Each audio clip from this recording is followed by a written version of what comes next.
Ndaru sattende ko wuruɗa kon fof itti ɗum ha joni. Mettuji ɗi muññiɗa ɗin fop, hettareji e ɓittendeji ɗi fuɗɗuɗa fop, turna ndara hanki ma wona fier e hoore ma. Sabu siɗa gollude ha joni c'est parce que chaque fois sa meeɗi yanude a immike. Regarde tout ce que tu as traversé jusqu'à présent, tout ce que tu as réussi et les épreuves par lesquelles tu es passé. Regarde ton passé et sois fier de toi. Si tu es encore là, c'est parce que à chaque fois, tu as su te relever. Ko après mi faami yimɓe ɓen hino hiiɗa, ko ɓe andama kon no ɓuri fandirde wo ɓuri moƴƴude. Ɓe hoolindema hiɓe yiɗi wona e jam, mais ɓe toraki ya ɓurɓe wonde e jam.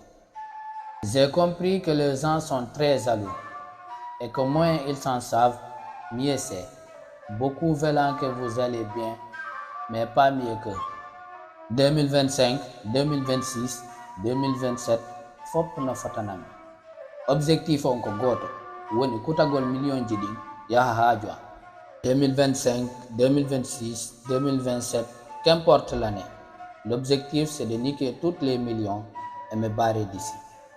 Sa sikki yimɓe men no susiyade ma, ida fijirde hakkille ma. Sa mayi midi, 1h jama on continue programme ji maɓɓe ɗi. Si tu penses que les gens se soucient de toi, tu te trompes. Si tu meurs à midi, à 1h tout le monde recommence ses activités. Ko hunde wotere wonno problème am. Woni miɗo yiɗuno naɓorde yimɓe go dow, jaka ɓe yimɓe ɗon ɓe yiɗa mi hewtoyade. Mon problème était que je voulais amener au sommet avec moi des gens qui ne voulaient même pas me voir au sommet. Alors, Madidi, si tawi a abonaki taw, abono. Aima vidéo on, accita commentaire goto ley. Surtout partage la vidéo on, parce que ko ɗum hokkata men doole. Rate surtout pas la fin aussi. Ndaru ha vidéo on lanna, parce que vidéo on ko 2 parties. Et ko deuxième partie on ɓuri marde nafoore. Parce que ko ton men jonnirta challenge ɗi. Waɗayɗi ma permettre anda ko honto fuɗɗotoɗa. Merci. Reste jusqu'à la fin. No wonirta wo, règle problème on. Sina ɗum accita problème on. Mais en tout cas, wata jaɓu wurude des problèmes. Qu'importe les difficultés, résoudre le problème. Ou laisser le problème, mais ne vivez pas avec le problème. Wata ni so hay ende wotere, ko fi honno wuranda ko satti. Parce que ko ɗum waɗi ha famuɗa aduna on. Ne regrette pas d'avoir vécu toutes ces choses, car elles t'ont appris la vie. Sa yani, immo simplement. Sa waɗi moƴƴali, essaye o kadi. Mi tindina hay e goto waɗugol abandonné. Si tu tombes, tu te relèves. Si tu échoues, essaye encore. Il ne faut jamais abandonner. Si tawi mo yewtidata on, mi jaki famude. Explication ji maɗi ala nafoore. Il est inutile d'expliquer quand l'autre décide de ne pas comprendre. Wata accu yimɓe men anda ko ɗuuɗi e ma. Ne laisse pas les gens en savoir trop sur toi. Wata accu hay e nde wotere piiji tati contrôle gurdam maɗa. Mbuuɗi, neɗɗo e ko yawti ko. Ne laisse jamais contrôler par 3 choses: les gens, l'argent et le passé. Neɗɗo accitowoma fewno nde wonɗa e sattende, on neɗɗo meeɗa wonde serama. Celui qui t'abandonne dans les moments difficiles n'a jamais été avec toi. Wonugol kañum tum ko pouvoir mo andanɗa hoorema no fandi e yimɓe ɓen wawɓe wadde ɗum géré. La solitude est un pouvoir que très peu de gens peuvent gérer. Sa tori ke Allah neeɓi, alors prépare anda a hendoto ɓuri ko toriɗa ko. Si Dieu te fait attendre, alors prépare-toi à recevoir plus ce que tu as demandé. Parfois, il faut fetinkinoɗa pour tromper yimɓe sikka ɓe makko a fetuɗo ɓe. Parfois, il faut faire le con pour tromper celui qui essaie de te prendre pour un con. si tawi a jibinaka e famille wonɗo riche, alors famille riche on koye ma doit immorde. Si tu viens pas d'une famille riche, alors la famille riche doit venir de toi. Sa falama wadde réussir wonu pré yimɓe ɓen nangama ko a feetuɗo walla ko a layi fuuji. Si tu veux réussir, sois prêt à ce qu'on pense que tu es fou ou idiot. Il faut waɗa souffrir pour ya mawnu. Il faut perdre fi ya gagno. Aduna leçon ji ɓurɗi mawnude ɗin ko fewndo ka tampuɗa ɗon jangataɗi. Il faut souffrir pour grandir. Il faut perdre pour gagner. Les meilleures leçons de la vie s'apprennent pendant les périodes difficiles. Ko honnun habbida ñalande moƴƴude jamais nde arata fanninga immaki fuɗɗiɗa. Qu'attendez-vous? Le bon moment, il n'arrivera jamais tant que vous n'agissez pas. Wonu e ko huluɗa waɗude kon e waɗugol ɗum chaque jour ha ñande suusuɗa ɗum. Fais ce qui te fait peur jusqu'à ce que ça ne te fasse plus peur. Sa falama wurude gurdam welɗam yow ɗum e hoore gomɗinal e but, mais wata yow ɗum e neɗɗo walla e chose. Si vous voulez vivre une vie meilleure, attachez-la à un but, non pas des personnes ou choses. No mayirta walla ka mayata a wata ɗum suɓade, kono no wurirtano ko e ma waɗi dépendre. Vous ne pouvez choisir ni comment mourir ni quand, mais vous pouvez décider de comment vous allez vivre. Concentre ka falaɗa yahude ɗon, pas ka holuɗa yahude ɗon. Concentrez-vous sur l'endroit où vous voulez aller, pas sur ce que vous craignez. Avenir ma on no yowiti e ko waɗata hande ko, ndaru moƴƴa ko waɗata ko. Ton avenir dépend de ce que tu fais aujourd'hui. Regarde bien ce que tu fais. Jaɓu habbade ko neeɓi, fiya henndo ko falaɗa ko. Accepte d'attendre un peu plus longtemps avant d'obtenir ce que tu veux. Heɓu patience, wata yejjutu ko honno waɗi ha fuɗɗiɗa. Mi innatama parfois Mosay parce que Mosay par force, mais pour yo welu il faut Moussa ha anda. Sois patient et n'oublie jamais pourquoi tu avais commencé. Je ne vais pas te dire que parfois ça va être dur, parce que ça ne veut pas être facile. Mais tu dois passer le pire pour obtenir le meilleur. Ko hunde wotere wawɗa wadde, sa falama suusude ko falaɗa wadde kon. Woni hollira ɗum tellement ha foppu yiha. Hollir ɗum ha wona ko ala valeur e gite yimɓe ɓen. La seule façon de se débarrasser de ces peurs, c'est de y exposer suffisamment pour qu'elles deviennent banales et inopérantes. Kulol kalanni ɗon ko ɗon aduna on fuɗɗi. La vie commence là où la peur se termine.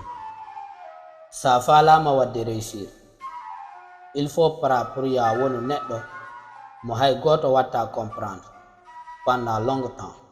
Si tu veux réussir, tu dois être prêt à être incompris pour un long temps. A fuɗɗoto goto kala no awmama.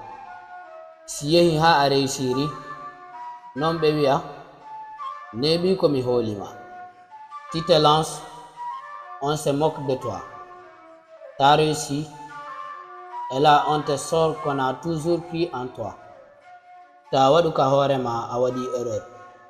Si tawi a bonnutu relation ma goto, an e weldijo ma so alanama nafoore ka avenir ma.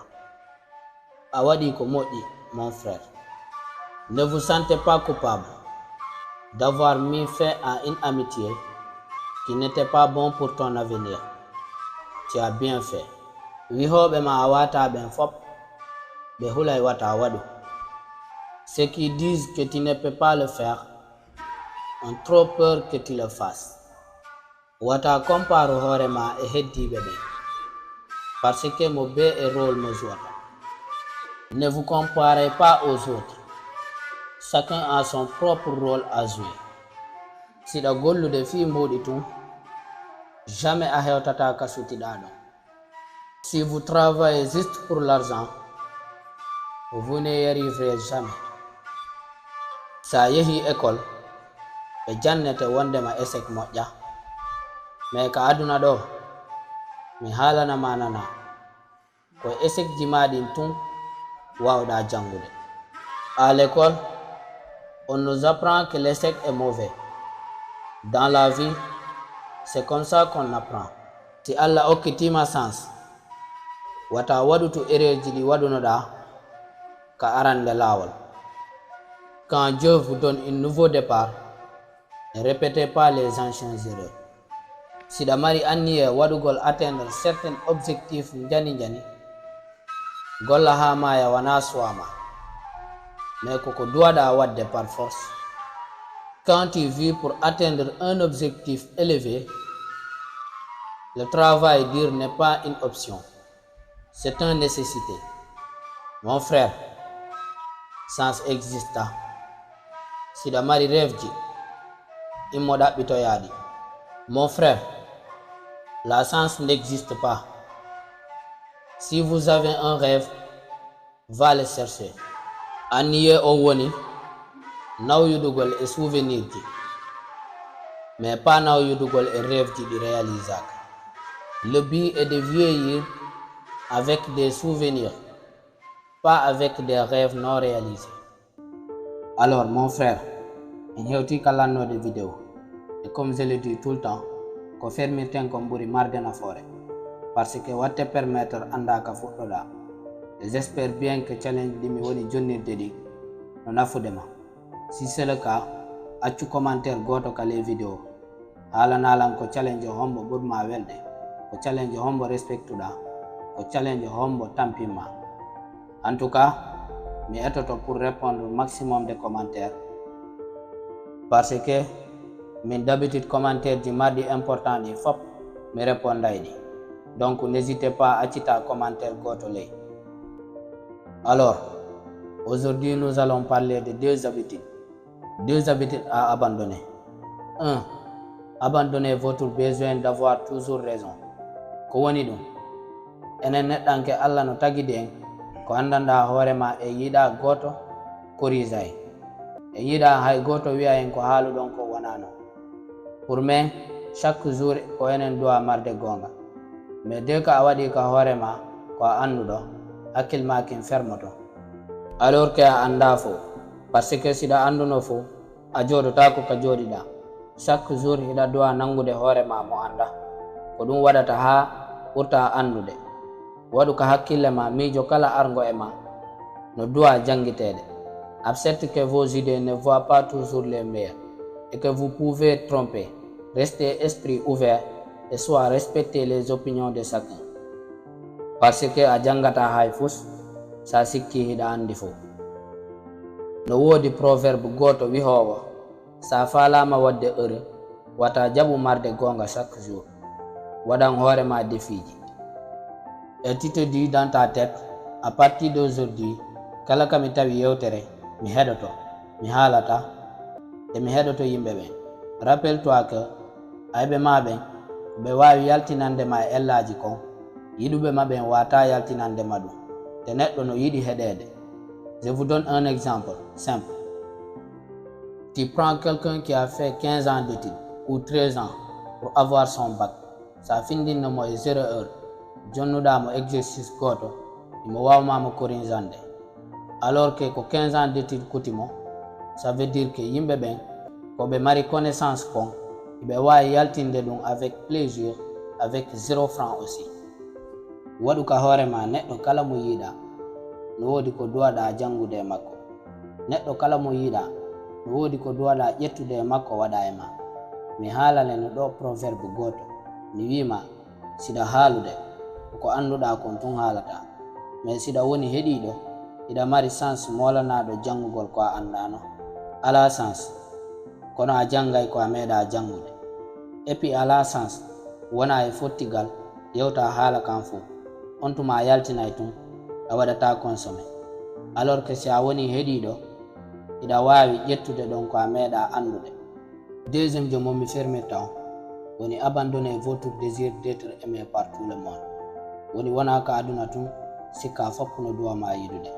Mi wihinoma ɗo e proverbe no wodi añuɓe ma ɓe fawata ɗum hay nokku ala ko wawɗa sina continue a gurdam maɗa.